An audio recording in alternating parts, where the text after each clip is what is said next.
Hey everyone, Tommy Baraka here. Today I'll be unboxing and reviewing the Ultimate Support AX-48 Pro, the two-tier keyboard stand that's rocked stadiums and studios over the past 2 decades. If you want to skip to the unboxing, head about a minute in.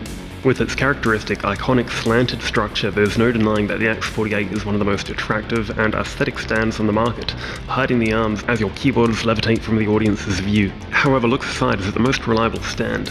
I recently posted to the Synthfreaks Facebook page, and within 20 hours it amassed over 300 comments. Although it did receive its fair share of glory, it also attracted a bit of harsh criticism. While some people commented that they broke theirs while installing the unit, more so the cable management pegs, and also the fourth leg known as the stabilizer, with a few other issues which we'll discuss further throughout the video. Whether you're as mundane as Fletch, stylish as Nick Rhodes, or as skilled as Peter Cordino, or as cool as Gary Newman, the AX-48 Pro is an impressive engineering structure. Let's take a further look throughout the video. This is my first official review, so if you haven't subscribed already, I've got a lot of content on the way from sample libraries, plugins, synthesizers, and other studio tools.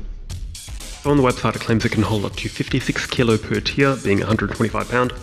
Comes in 3 different variants, from black, silver, and the one with the boom arm for your mic. A few people have complained that it doesn't leave them much room for their foot pedals, but if you have a fairly large keyboard you won't be standing too close to the base of the unit. If you are using an expression or a sustain pedal, you can put it behind the leg of the unit, which will be easier if you're only using the top tier of the stand, which some artists do. Not that it's an issue, but the sticker did come a little peeled. I pulled mine right off, but only do that if you've got turpentine, otherwise it will leave grime. So in the top hatch, that's where the 4 arms are located. To take out the legs, you got to pull the little lever at the bottom there and then whack them into place. And the little bit at the front is where you see the stabilizer. Make sure to get that level before you put your keyboards on top.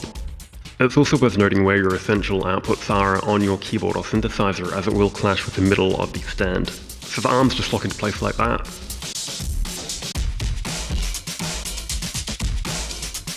And to move the cable pegs, just twist them and slide them wherever you want them to be.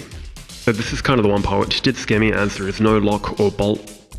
You can pretty much slide the bridge up or down anywhere into place and then tighten it where you want it. I'm guessing the friction loan from the bridge to the neck is what keeps it in place. I'm not too sure if that will cause my keyboards to slide down over time, but for the past week I've actually had it, it's been completely stable.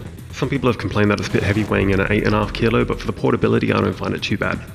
So I noticed in the comments that a few people continued using the unit with a broken stabilizer, which isn't ideal, but with the stabilizer applied to the right amount, it actually works really well.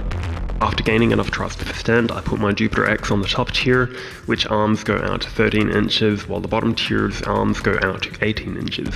And I may consider buying a spare 18-inch arm set for the top tier. However, the 13-inch arms actually do really well, considering the Jupiter's depth is 17.5 inches. So in comparison to my X-Brace stand, the Apex isn't actually too bad. There is a bit of wobble, but you do get used to it pretty fast. Considering I've had it for a week, it hasn't really affected my playing at all. I will also know that I'm actually playing on a fairly thin carpet opposed to a hard surface, but it actually holds up really well. Considering I've only had the stand for about a week, I actually really enjoy it. The wobbling is no issue, and find it to be really reliable despite the slightly higher price point. Thanks for watching.